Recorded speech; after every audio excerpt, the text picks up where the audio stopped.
நல்லா ஒரு 3-4 முறை கழுவி எடுத்துகிட்டு வந்தாச்சு. கட் பண்ணி அப்படியே அதில் போட்டு அப்படியே வெந்த பின்னாடி அதில் போட்டாங்க பாருங்கள். ரத்தத்தை போட்டு வேகக்குள்ளேயே கொஞ்சம் உப்பு போட்டாங்க. குக்கரில் மஞ்சத்தூள், மிளகாத்தூள், சாம்பார் தூள் சாப்பிட்டு இப்போது வெந்துச்சு. கறி மசாலா எதுவும் கிடையாது. தேங்காய் கொஞ்சம் துருவி போட்டுன்னு இறக்கும்போது. கறி மசாலாலாம் இல்லை, குழம்பு மசாலா மட்டும். அவ்வளோதான். தேங்காய் திருவி போட்டு இறக்கி வச்சா சூப்பர் கிரேவி. வாங்க சாப்பிட்லாம்.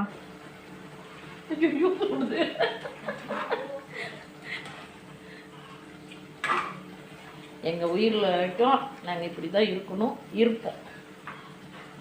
இதே பிரியாதவங்க சின்ன குழந்தையிலேருந்து ஒன்றாவே வளர்ந்துட்டோம் இது வரைக்கும். செம்ம டேஸ்ட்டுங்க உண்மையாலுமே. வெண்ணெய் விட பல மடங்கு டேஸ்ட்டு. இந்த கிரேவி செம்ம டேஸ்ட்டாக இருக்குது.